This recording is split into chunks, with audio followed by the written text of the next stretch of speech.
Okay, Taurus, welcome to your October 2021 General Tarot Forecast. This is Sky coming on to talk to you about your lovely, lovely month of October. Thank you so much for joining me, Taurus. Wow. Can you believe it's October of 2021? I think that's pretty wild.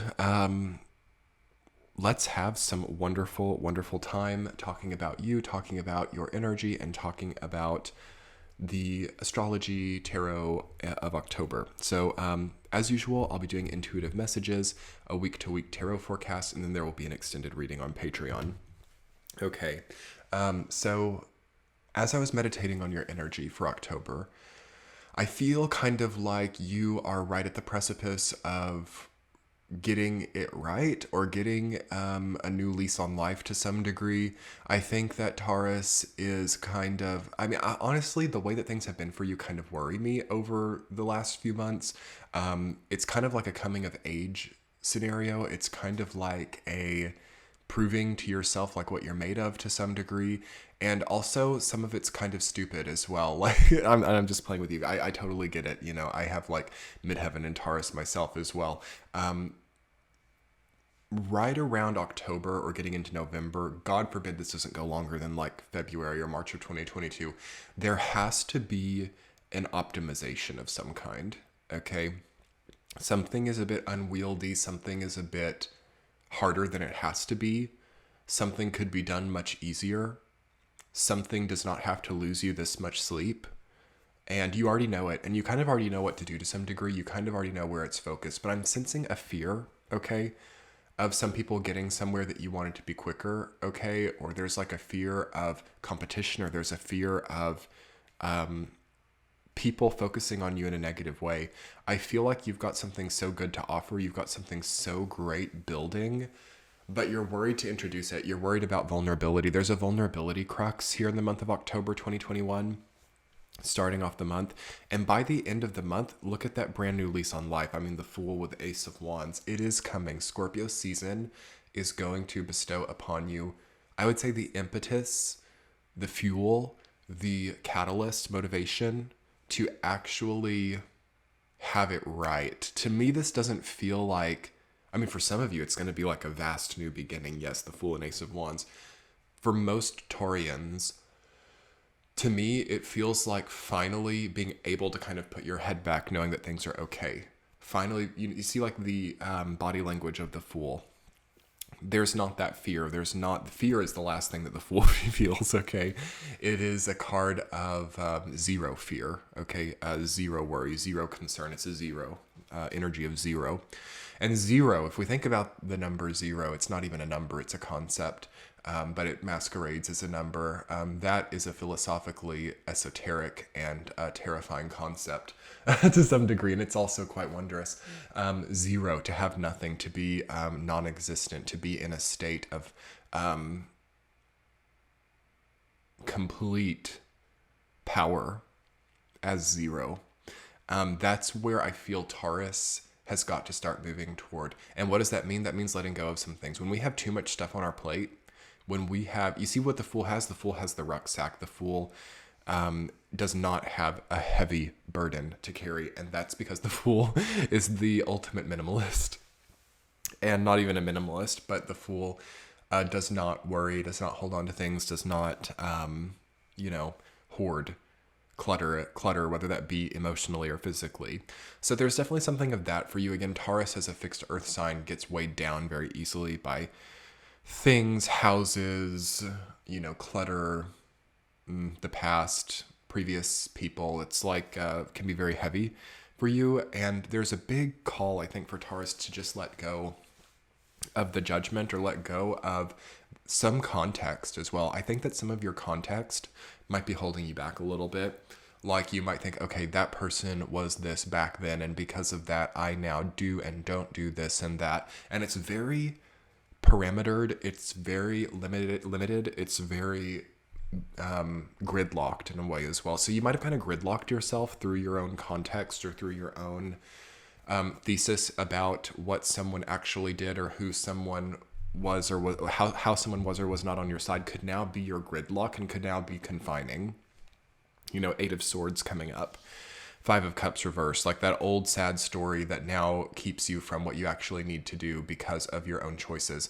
This is where we have to really, and Scorpio season is the perfect time, perfect time to get out of that gridlock, to warrior our way into a bit of a stronger guys, or guys, I don't know if I like that word. More of just a stronger reality, a stronger experience. There's something that's really calling on you to get stronger this month. Other intuitive messages before the week-to-week. Temperance. I love to see that. Temperance and the Fool and the Hanged Man as major arcana. So I think that the new outweighs the old. I think that the change outweighs the same, or the familiar, I would say.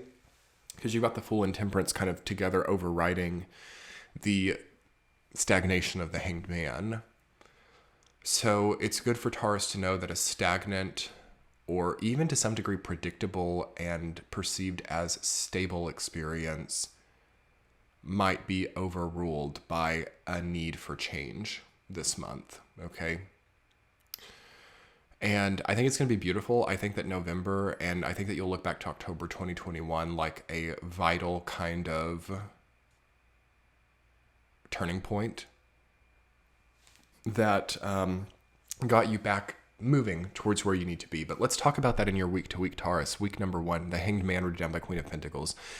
I think that it's not a negative version of the Hanged Man. I do feel like you need a pause in the first week, and you need to,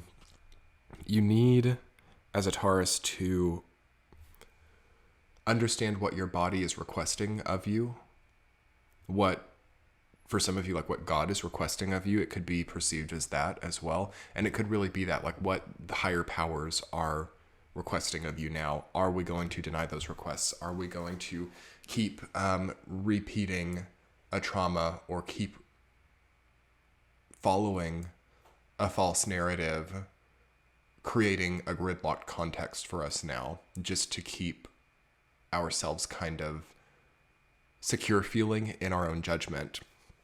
That's something that starts to change up there, and you start to get healthier actually in the first week of October if you can start to give yourself what you need. Queen of Pentacles. I like to call that the celery juice card. I'm kidding. It's much more than that. But sometimes we got to do the celery juice every day. It's not fun. It's a hassle. It's messy. It's one of the most healing things you can do. Okay.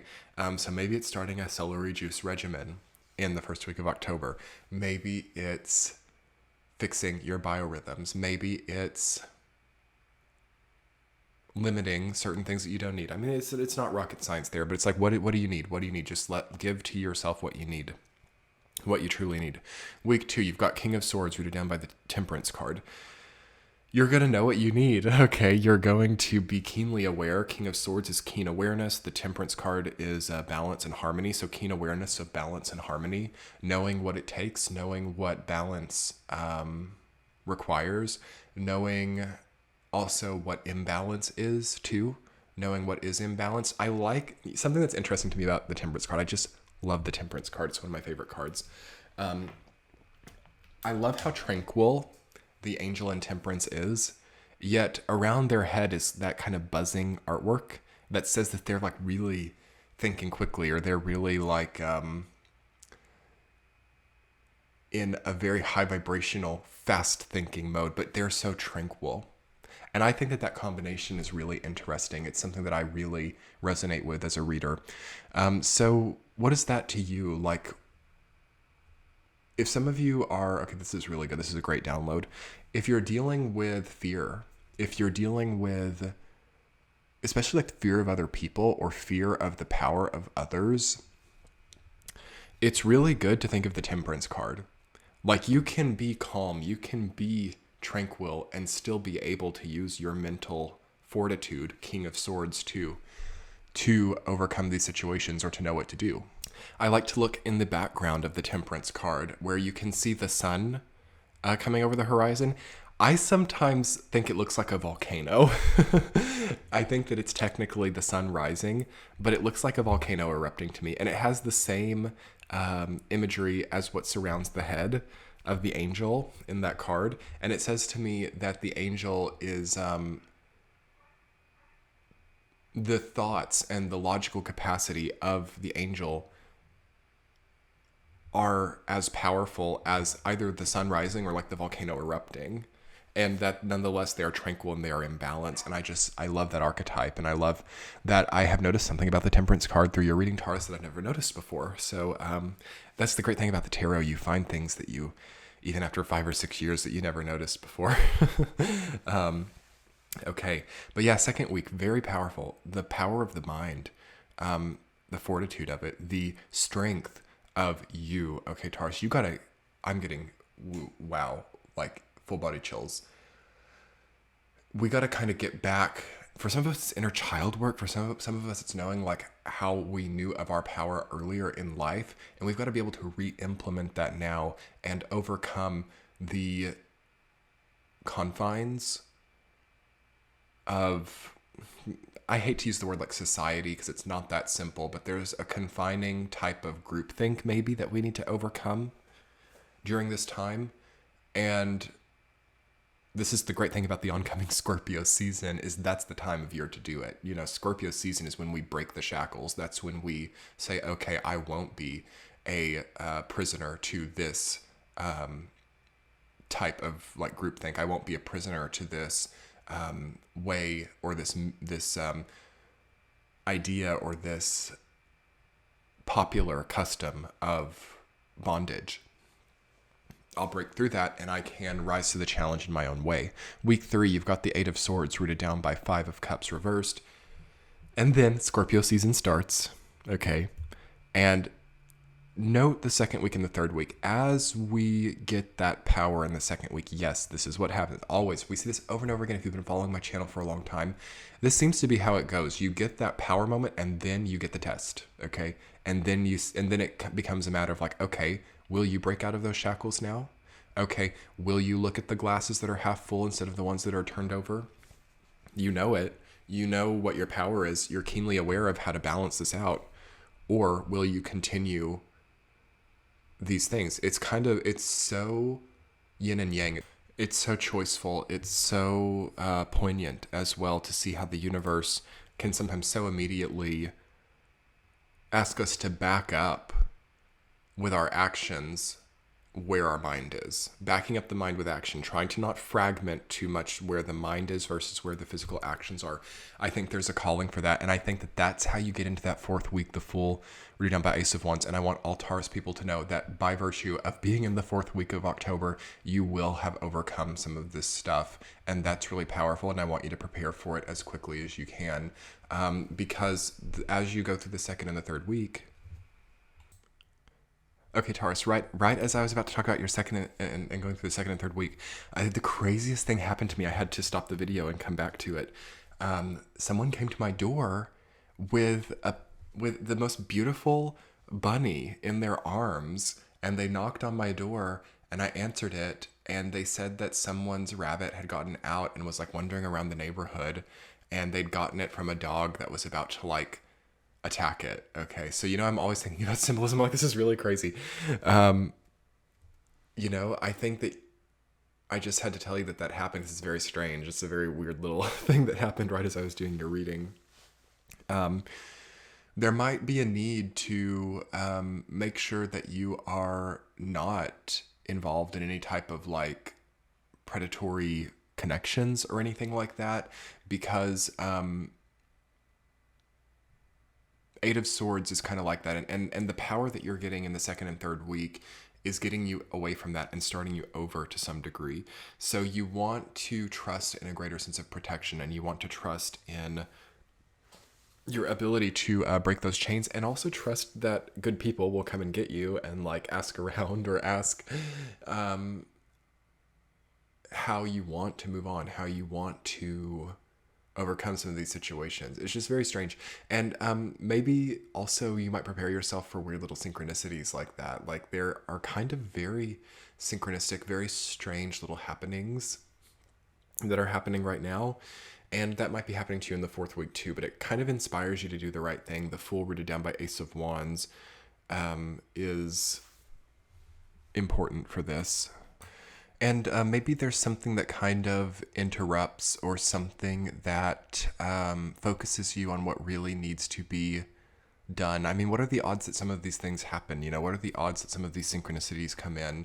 I think that they do need to be considered by you, and that, you know, by the end of October 2021, I could definitely predict a very wholesome, new, optimized, and potent beginning phase for you. And maybe this is also about like pulling back in certain places and not necessarily giving away all of our life force energy to that one thing. Maybe this is about, you know, kind of diversifying our lives a little bit, and in that way decluttering our that's kind of antithetical, isn't it? Like the thought of like having more of an eccentric focus yet also decluttering. Though I feel that there's something to that. I feel that the heaviness of one focus, or the heaviness of just that one thing, is a bit troublesome. But then if it's the right thing, or if it's what you've always wanted, then it's kind of better, or it's kind of makes more sense. But I just think that by the end of October, you're going to have a very different way of considering yourself, and a very much lighter way of moving forward. I mean, that I just love that combination of the Fool and the Ace of Wands. It's like one of the most blessed combinations. So congratulations, Taurus.